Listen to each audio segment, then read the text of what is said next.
भारतातील ऋतू. भारतात असणारे जे ऋतू आहेत ना रे, हे ऋतू किती आहेत सांगता येतील? मी काल सांगितलेले की जगामध्ये मुख्य ऋतू किती आहेत? 2 आहेत. हे जागतिक ऋतू आहे. जागतिक ऋतू किती आहेत? जागतिक ऋतू 2 असलेले सांगता येतात. आणि हेच भारतामध्ये सांगत असताना भारतामध्ये असणारे हे ऋतूंचं वर्गीकरण किती गटात केलेले? 3 गटात केलेले. म्हणजे भारतीय ऋतू एकूण 3 गटामध्ये असलेले सांगता येतात. मग त्यामध्ये हे जे 3 ऋतू आहेत भारतातले, ते 3 ऋतू कोणते आहेत? तर त्यामध्ये एक ऋतू सांगता येतो, तो म्हणजे कोणता? एक म्हणजे उन्हाळा, हा ऋतू सांगता येतो. दुसरा म्हणजे कोणता सांगता येतो? पावसाळा, हा ऋतू सांगता येतो. आणि तिसरा म्हणजे कोणता ऋतू सांगता येतो? हिवाळा, हा ऋतू सांगता येतो. उन्हाळा, पावसाळा, हिवाळा असे मुख्यतः ऋतू किती मानले जातात? 3 ऋतू मानले जातात. पण ज्यावेळेस आपण या तिन्ही ऋतूंच्या संदर्भामध्ये चर्चा करतो, त्यावेळेस ही चर्चा करत असताना त्या ठिकाणी एक महत्त्वाचा मुद्दा लक्षात ठेवा की तिन्ही ऋतू अभ्यासत असताना त्याच्यामध्ये उन्हाळ्याचा जो काही कालखंड आहे तो कालखंड कोणता आहे, पावसाळ्याचा कालखंड कोणता, हिवाळ्याचा कालखंड कोणता. आणि हिवाळ्यामध्ये आपल्याला 2 भागामध्ये अभ्यासावा लागतो हिवाळा.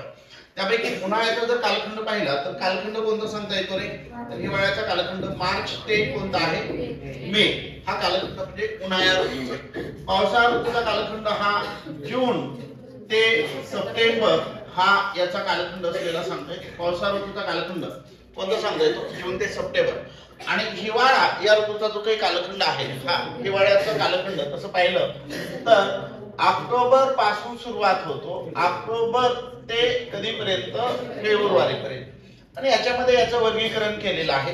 हे वर्गीकरण करत असताना हे वर्गीकरण कशा स्वरूपात केलेलं आहे? तर हे वर्गीकरण एक म्हणजे कशा संदर्भामध्ये केलेलं आहे?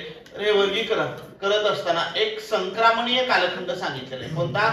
संक्रामणीय कालखंड.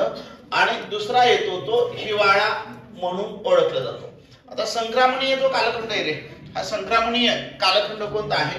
तर संक्रामणीय कालखंड म्हणजे कोणता सांगता येतो? तर याच्यामध्ये ऑक्टोबर आणि नोव्हेंबर हा कालखंड जो आहे तो संक्रामणीय कालखंड आहे. ऑक्टोबर आणि नोव्हेंबर हा कालखंड कोणता आहे? संक्रामणीय. तर प्रत्यक्ष मग हिवाळा कोणता असेल? तर डिसेंबर ते फेब्रुवारी हा जो काही कालखंड आहे हा हिवाळ्याचा कालखंड असलेला सांगता येतो आपल्याला. म्हणजे आता इथं तुम्हाला एक गोष्ट लक्षात आली असेल की ऋतूंचा ज्यावेळेस आपण अभ्यास करतो त्यावेळेस जागतिक ऋतू मी 2च सांगितलेले. जागतिक ऋतू किती सांगितले? ते 2. ज्या 2 ऋतूंमध्ये एक सांगितला उन्हाळा आणि हिवाळा. जगामध्ये असणारे मुख्य ऋतू किती आहेत? 2, उन्हाळा आणि हिवाळा. तर भारतामध्ये हे भारतीय ऋतू सांगत असताना किती सांगितलेले? 3. त्याच्यामध्ये उन्हाळा, पावसाळा आणि हिवाळा असे 3 गटात वर्गीकरण केलेलं आहे. आता मग उन्हाळ्याचा जो काही कालखंड आहे तो मार्च ते मे हा कालखंड म्हणजे उन्हाळ्याचा कालखंड आहे. पावसाळ्याचा कालखंड जून ते सप्टेंबर हा कालखंड पावसाळ्याचा आहे. आणि हिवाळ्याचा कालखंड ऑक्टोबर ते फेब्रुवारी. पण या कालावधीमध्ये 2 गटामध्ये याचं वर्गीकरण केलंय. एक संक्रामणीय कालखंड आणि दुसरा हिवाळा, प्रत्यक्ष हिवाळा म्हणून त्या ठिकाणी ओळखलं जातं. याला संक्रामणीय कालखंड म्हणण्याचं कारण काय? तर याला संक्रामणीय कालखंड म्हणण्याचं कारण की इथं ऋतूंमध्ये बदल झालेला असतो. ऋतूंमध्ये बदल होण्यास सुरुवात झालेली असते. जागतिक ऋतुमानामध्ये विशेषतः की उन्हाळा संपून जगामध्ये हिवाळा हा ऋतू सुरू होतो. आणि याच कालावधीत भारतामध्ये पावसाळा ऋतू संपून कोणत्या ऋतूला सुरुवात होत असते? हिवाळा या ऋतूची सुरुवात होत असते. मग यावेळेस हवामानामध्ये बदल झालेले असतात, वातावरणामध्ये होणारे बदल असतील, वातावरणीय बदल असतील, हवामानाच्या स्वरूपात झालेले बदल असतील, या सगळ्या बदलांच्या संदर्भामध्ये या ठिकाणी आपल्याला काय करावं लागतो? चर्चा करावी लागत असते, अभ्यास करावा लागतो. मग हे जे काही ऋतू आहेत या ऋतूंच्या संदर्भात एक एक ऋतूंवर आपण सविस्तरपणे चर्चा करूयात. पहिल्यांदा काय तिथं की भारतीय ऋतू हे किती गटात वर्गीकरण केलेले? 3 गट. भारतातील प्रमुख ऋतू किती आहेत? 3 ऋतू असलेले सांगता येतात. त्यामध्ये एक उन्हाळा, पावसाळा, हिवाळा. भारतीय ऋतू उन्हाळा, पावसाळा आणि हिवाळा असं हे ऋतूंचं वर्गीकरण सांगता येतं. ऋतू उन्हाळा, पावसाळा आणि हिवाळा झालं. उन्हाळा, पावसाळा, हिवाळा असे किती ऋतू सांगितले रे? 3 ऋतू सांगितले. ठीक आहे. आता एक एक ऋतू आणि त्या प्रत्येक ऋतूबद्दल आपल्याला चर्चा करायची. त्याच्यातला पहिला ऋतू घ्यायचा आहे आपल्याला, तो म्हणजे कोणता? उन्हाळा. या ऋतूबद्दल आपण चर्चा करूया.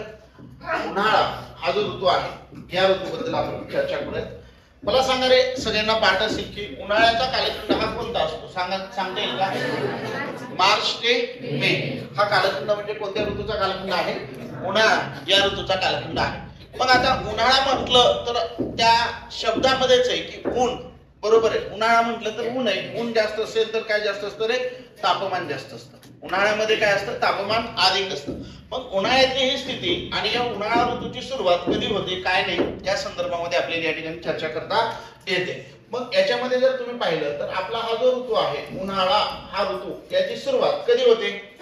उन्हाळा ऋतूची सुरुवात मार्च मध्ये होती म्हटलं. मग कधी होते नेमकं? मार्च मध्ये कधी होते उन्हाळा ऋतूला सुरुवात?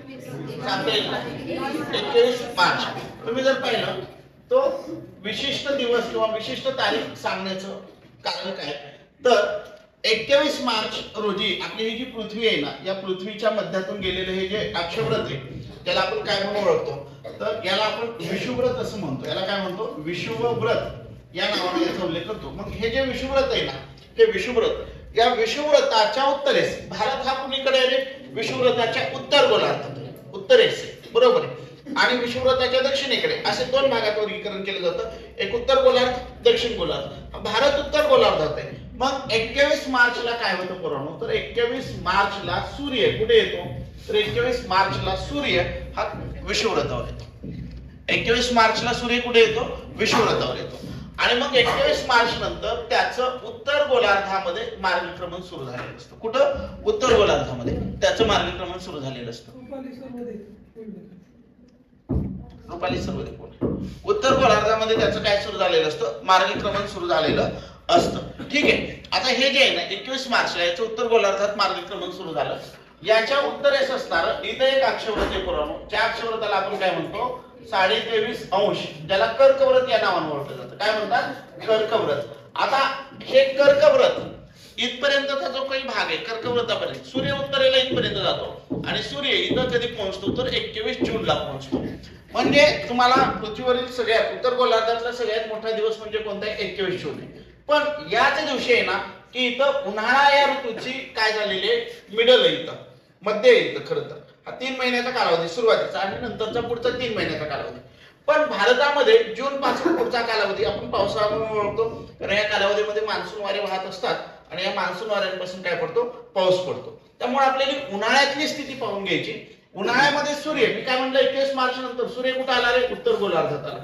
आणि या उत्तर गोलार्धात सूर्य आल्याचा परिणाम काय होतो तर या भागामध्ये सूर्यकिरण ही कशी पडतात रे? सूर्यकिरण ही लंबरूप पडतात. सूर्यकिरण लंबरूप पडत असल्या कारणानं ते या भागातील कमी भौगोलिक क्षेत्र व्यापतात. परिणामी या भागात तापमानात काय होते रे तर तापमानामध्ये वाढ होते. या भागामध्ये तापमानात काय होते? वाढ होते. लक्षात असू द्या. सूर्यकिरण इथे लंबरूप पडत असल्यामुळे जर तापमान जास्त असेल तर या ठिकाणी भाराचं क्षेत्र कसं तयार होतं? कमी भार क्षेत्र. मी यापूर्वी सांगितलं की तापमान आणि भार वायुभार याच्यामध्ये कसा संबंध आहे रे? व्यस्त संबंध आहे, विरोधी संबंध आहे. तर तापमान जास्त असेल तर वायुभार कसा असतो? कमी असतो. आणि तापमान कमी असेल तर वायुभार कसा असतो? जास्त. या दोघांमधला व्यस्त संबंध असलेला सांगता येतो. आणि त्यामुळं इथं सूर्यकिरणे लंबरूप पडत असतात. त्यानंतर वायुभार कमी असतो. त्यानंतर वारे स्थानिक स्वरूपाची वारे या भागामध्ये वाहत असतात. त्यामुळे हा जो काही कालखंड आहे हा कालखंड म्हणजे कोणता ऋतू म्हणून आपल्याकडे समजला जातो? उन्हाळा या नावानं या ऋतूचा आपल्याकडे उल्लेख केला जातो. मग उन्हाळा ऋतू त्याच्या संदर्भातले काही महत्त्वाचे मुद्दे